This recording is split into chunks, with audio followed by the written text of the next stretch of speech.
सरकार अगर नहीं सुनेगी तो हमारा इरादा है इस सरकार को बदल के दूसरी सरकार लाएंगे और वो हमारी इन शर्तों को कबूल करेगी और ये किसान विरोधी तीनों कानूनों को रद्द करेगी।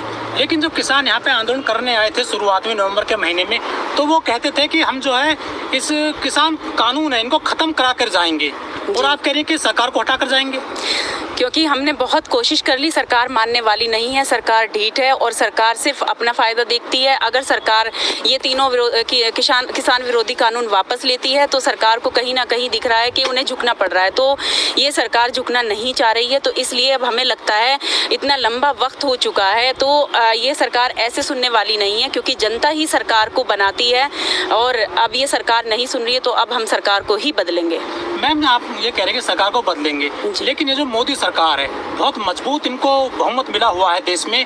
इस 7 साल के दौरान जितने भी सरकार ने फैसले लिए हैं, चाहे नोटबंदी हो, 370 हो, GST हो, 3 तलाक हो, 370 हो, 35 हो, या तीनों किसान कानून हो, किसी पे मतलब फैसला इसने पीछे नहीं हटी है सरकार इन कानूनों से, तो किसान कैसे इसको? इसीलिए तो सरकार पीछे नहीं हट रही है कि अगर सरकार ये तीनों किसान विरोधी कानून वापस लेती है तो ये सरकार को वो सब भी अपनी गलतियां कबूल करनी पड़ेंगी, उन सबको भी वापस करना पड़ेगा। इसीलिए सरकार झुकना नहीं चाह रही है और ये सरकार अभी तक जितने भी ये सारे काम किए हैं सारे देश के हित में नहीं किए हैं। इन सभी कामों से देश को नुकसान पहुंचा है, GST लगाकर व्यापारियों को नुकसान पहुंचाया। आज देश की हालत देख रहे हैं कि मजदूर हो या कोई बड़े से बड़ा बिजनेसमैन, 132 कंपनियां जो है बंद हो चुकी हैं, जो कितने लोग बेरोजगार हो चुके हैं, जो बड़ी कॉर्पोरेट कंपनियां थी वो भी बंद हो चुकी हैं।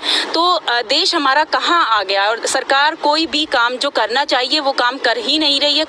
नई नई बीमारियां और आती जा रही हैं, पर सरकार बेफिक्र होकर आराम से बैठी हुई है। ये सिर्फ सरकार लूटने पे इस आपदा के वक्त में भी अपना फायदा देख रही है, आपदा को भी अवसर में बदल दिया है। काला धन मैडम विदेशों में बढ़ गया, भारत में क्या कहोगे? मोदी जी ने कहा कि हम काला धन, देखिए नोटबंदी जो सरकार ने की थी, नोटबंदी दरअसल अमीरों को ही उसका फायदा हुआ है। जो काला धन सरकार ने उल्टा बोला था कि काला धन हम लाएंगे, बल्कि वो काला धन उस नोटबंदी के दौरान सरकार ने व्हाइट मनी में तब्दील कर दिया। जो बड़े बड़े व्यापारी थे उनको किसी को भी लाइन में लगे हुए नहीं देखा। लाइन में कौन लगे थे? गरीब मजदूर। और मजदूरों को इस तरह से मोदी सरकार ने जो है, मोदी जी ने इस तरह से समझाया और बोला कि नहीं आप मेरा सहयोग दीजिए, 70 दिन दीजिए। वो 70 दिन क्या, 7 साल गुजर चुके हैं, उसके बाद भी क्या देख रहे हैं? उस वक्त इतनी कुर्बानियां दी देश के लोगों ने कि मतलब मजदूर जो बेचारे खड़े थे, लाइनों में खड़े थे, रोज जो कमाते थे, रोज खाते थे, उनका ये हाल था कि वो एक दिन कमा रहे हैं और एक दिन लाइन में खड़े हैं पैसे बदलवाने के लिए। उनके घरों में बच्चों के पास दूध पिलाने तक के लिए पैसे नहीं थे, लाइन में लगे बुजुर्ग हैं, महिलाएं, कितने लोग मर गए, कितने लोगों के घर में हादसे हुए जो भूखे रह के उस दौरान भी मरे हैं। पर क्या हुआ?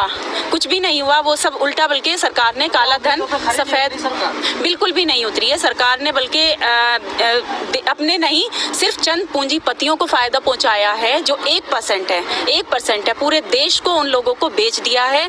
देखिए कितना 70 साल का वक्त लगा था देश को तरक्की के राह पर लाने में, और 7 साल लगे हैं देश को इस सरकार ने उल्टा कर दिया है। बिल्कुल आज जो है पैदल कर दिया है, हर इंसान को पैदल कर दिया है।